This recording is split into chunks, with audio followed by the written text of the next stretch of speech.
नमस्कार, Byju's exam prep IAS Hindi platform पर आपका स्वागत है। दोस्तों, आज हम लोग 30 अप्रैल 2023 के दैनिक क्विज की चर्चा करेंगे, जो कि आपके आगामी संघ लोक सेवा आयोग की प्रारंभिक परीक्षा के दृष्टिकोण से लाभदायक सिद्ध हो सकता है। दोस्तों, प्रश्नों को शुरू करने से पहले कुछ महत्वपूर्ण सूचनाएं हैं, जैसे कि कल 1 मई है, तो 1 मई को विश्व मजदूर दिवस मनाया जाता है, लेबर डे।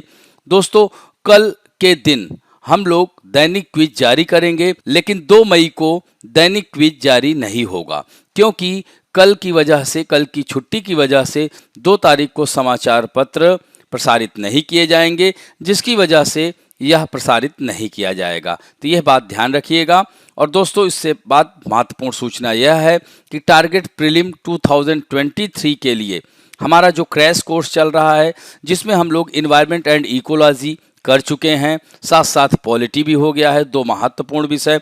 इसके बाद सबसे इम्पॉर्टेंट टॉपिक है या विषय है भारतीय अर्थव्यवस्था, तो इसको हम करंट से जोड़ रहे हैं। तो हमारे वरिष्ठ शिक्षक दीपक त्रिपाठी के द्वारा यह सेशन लिया जाएगा। आप लोग ज़्यादा से ज़्यादा इसमें भाग लें। दोस्तों, यहाँ पर आप देख सकते हैं कि यह सुबह 10 बजे से लेकर के 12 बजे तक आयोजित किया जाता है। तो दोस्तों, यह 15 मई तक चलेगा, इस तरह से यह क्लास। तो इस तरह इंडियन इकोनॉमी के बाद साइंस एंड टेक्नोलॉजी, फिर places in news, international relations, art and culture का places in news, government schemes, report and indices. तो इस तरह से यह सभी आपकी आगामी परीक्षा के लिए बहुत ही महत्वपूर्ण होंगी।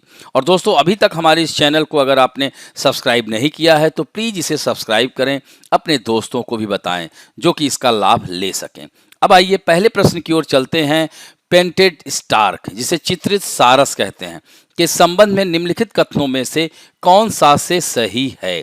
यह बर्फीले सफेद रंग के पक्षी हैं और सर्दियों के दौरान भारत में प्रवेश करते हैं। दोस्तों, क्या यह कथन सत्य है? तो यह कथन असत्य हो जाता है। क्यों? क्योंकि यह भारत, दक्षिण पूर्व एशिया, यानी यह पहाड़ों के दक्षिण यानी हिमालय के दक्षिण भाग में, यानी यह कह सकते हैं कि यह आर्द्र भूमियों के पास रहते हैं, ना तो यह ज़्यादा पहाड़ी क्षेत्रों में और बर्फीले सर्दियों वाले क्षेत्र में यह नहीं पाए जाते। तो ऐसे में पहला कथन असत्य हो जाता है। दोस्तों, इनकी IUCN की स्थिति संकटासन्न है, यानी यह खतरे के निकट है, नियर थ्रेटन। यह कथन एकदम सत्य है। तीसरा कथन है, पेंटेड स्टार्क समूह में उथली अर्धभूमियां फसल क्षेत्रों और सिंचाई वाली नहरों से अपना आहार प्राप्त करते हैं। दोस्तों, यह कथन एकदम सत्य हो जाता है। तो ऐसे में 2 और 3 सही है, अतः उत्तर इसका सी होगा। दोस्तों, इससे संबंधित द हिंदू में आई हुई खबर है, close to 4000 painted stork nesting in 2 AP village, यानी आंध्र प्रदेश के 2 गांवों में यह 4000 पेंटेड स्टार्क नेस्टिंग किए हैं। तो यह देख सकते हैं, यह पेंटेड स्टार्क है। इसका वैज्ञानिक नाम माइक्टेरिया ल्यूकोसेफला है। यह बड़े आकार के पक्षी होते हैं। यह भारतीय उपमहाद्वीप तथा उसके समीप दक्षिण पूर्व एशिया के कुछ भागों में ही पाए जाते हैं। दोस्तों, यहाँ पर इसको अगर देखते हैं तो यह जो है प्रोसिपिस जूलीफ्लोरा, यह जो है आक्रामक प्रजातियां हैं, इसी पर अपना यह घोंसला बनाते हैं। यह देख सकते हैं कि भरतपुर का यह रीजन है। और यहाँ देख सकते हैं याला नेशनल पार्क, यह श्रीलंका में है। तो यह NT यानी नियर थ्रेटन, यह खतरे के सन्निकट जाति है। तो यह ध्यान रखेंगे। अब बढ़ते हैं दूसरे महत्वपूर्ण प्रश्न की ओर। 12वीं अनुसूची के तहत निम्नलिखित में से कौन से कार्यात्मक मदों का नगर पालिकाओं के दायरे में रखा गया है? तो दोस्तों, यहाँ पर सबसे महत्वपूर्ण यह है कि 12वीं अनुसूची यानी 11वीं और 12वीं अनुसूची की अगर हम बात करते हैं, तो 73वें एवं 74वें संविधान संशोधन के तहत 1992 और 93, दोस्तों 1993 से यह लागू हुआ था, प्रभावी हुआ था। तो 73वें संविधान संशोधन के तहत पंचायती राज व्यवस्था और 74वें संविधान संशोधन के तहत नगर पालिकाओं का गठन किया गया था, जिसमें नगर पालिकाओं में 18 विषय थे, जबकि पंचायती राज में 29 विषय थे। तो उन्हीं में से यह विषय पूछ रहा है। तो घरेलू, औद्योगिक और वाणिज्यिक प्रयोजनों के लिए जलापूर्ति, यह एकदम सही है।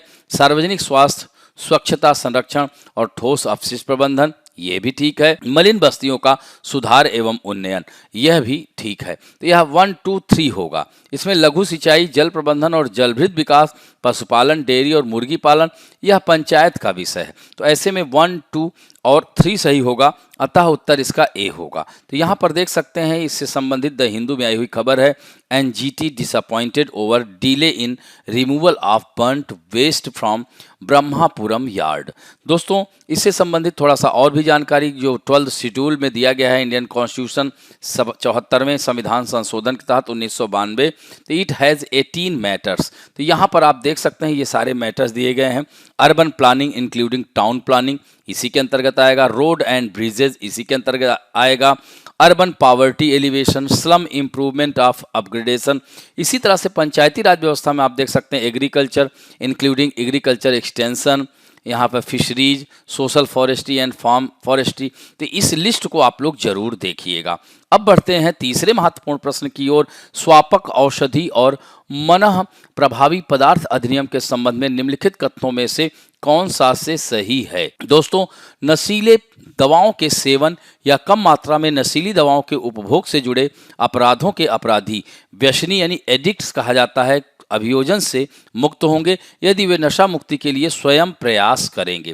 क्योंकि सरकार भी इस पर लगातार प्रयास कर रही है, उनके लिए रिहैबिलिटेशन सेंटर स्थापित किया जा रहा है, तो उन्हें जो है क्रिमिनल न घोषित किया जाए, उनको फिर से वापस नशा मुक्त कराया जाए। तो इस तरह से यह पहला कथन तो एकदम सत्य है। दूसरा है राज्य सरकारों के पास मनः प्रभावी पदार्थों की सूची में पदार्थों को जोड़ने या हटाने का अधिकार है। दोस्तों यह कथन असत्य हो जाता है क्योंकि यह जो है राज्य सरकारों के पास इसका अधिकार नहीं होता है। तो इसमें उत्तर क्या हो गया? केवल एक होगा। तो इस तरह से यहाँ देख सकते हैं a push for rehab instead of jail time.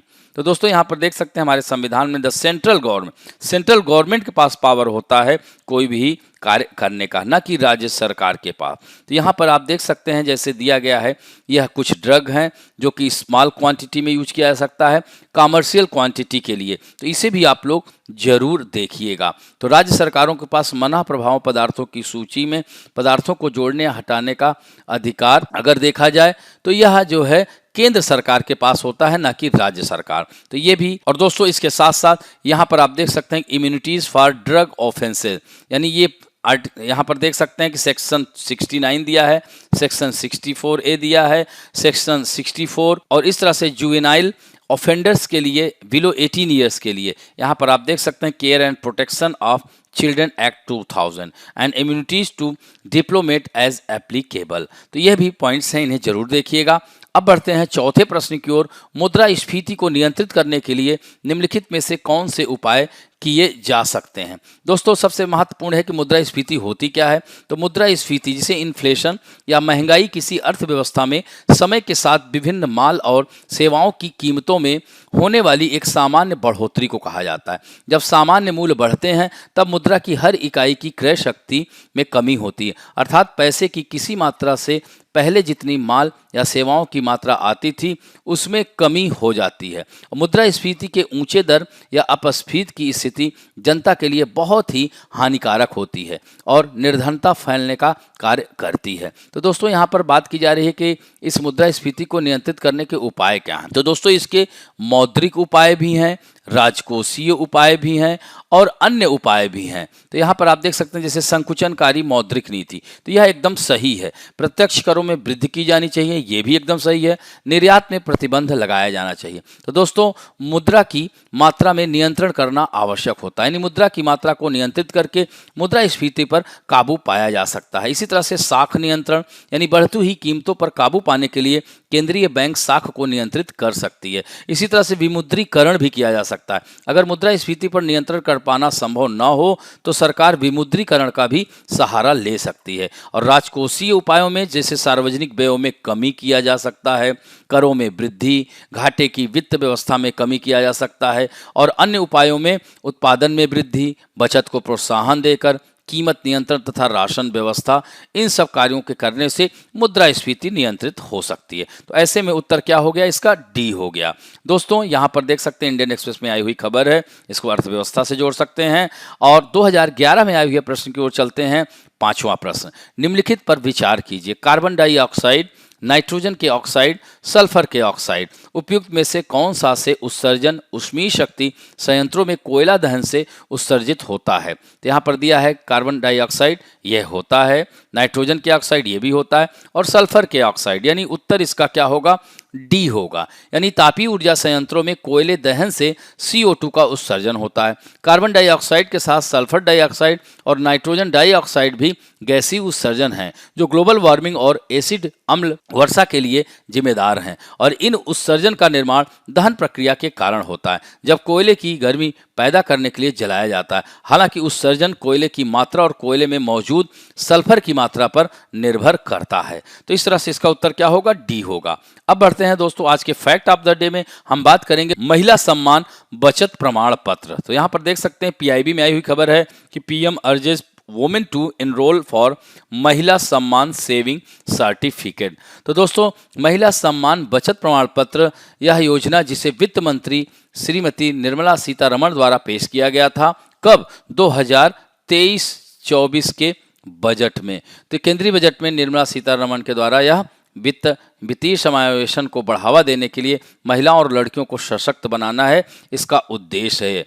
दोस्तों 2 साल की अवधि की योजना लचीले निवेश और आंशिक निकासी विकल्पों के साथ करीब 2 लाख की अधिकतम सीमा के साथ त्रैमासिक रूप से चक्रवृद्धि 7.5% की ब्याज दर की पेशकश करेगी, और योजना में आंशिक निकासी की सुविधा भी होगी। डाकघर में खाता खोलकर 1 अप्रैल से देश भर के 1.59 डाकघरों में किसी भी महिला सम्मान बचत प्रमाण पत्र किसी को भी प्राप्त किया जा सकता है। तो इस तरह से आप इंडिया पोस्ट की वेबसाइट से फॉर्म डाउनलोड करके उसे भरकर और निकटतम डाकघर शाखा में जमा करके महिला सम्मान बचत पत्र प्रमाण पत्र खाता भी खोल सकते हैं। तो यह बहुत ही महत्वपूर्ण योजना है, यहाँ पर इसको थोड़ा सा ध्यान रखिएगा। यह श्रीमती निर्मला सीतारमण, तब इसको आपको आगे लिखना है। तो इस तरह से दोस्तों यह महत्वपूर्ण था। अब आज के लिए आप लोगों के लिए प्रश्न है। पहला प्रश्न है कि मुद्रास्फीति क्या है और मुद्रास्फीति होने के पीछे कारण क्या है? दोस्तों दूसरा महत्वपूर्ण प्रश्न है कि IUCN क्या है, इसका फुल फॉर्म क्या है, इसकी स्थापना कब हुई थी और इसका मुख्यालय कहाँ है? तो इस तरह से इन दोनों प्रश्नों के उत्तर जरूर दीजिएगा। आशा करता हूं कि आज का भी यह वीडियो आप लोगों को अच्छा लगेगा। यदि अच्छा लगे तो प्लीज़ लाइक, शेयर, सब्सक्राइब और बेल आइकन दबाना ना भूलें। धन्यवाद।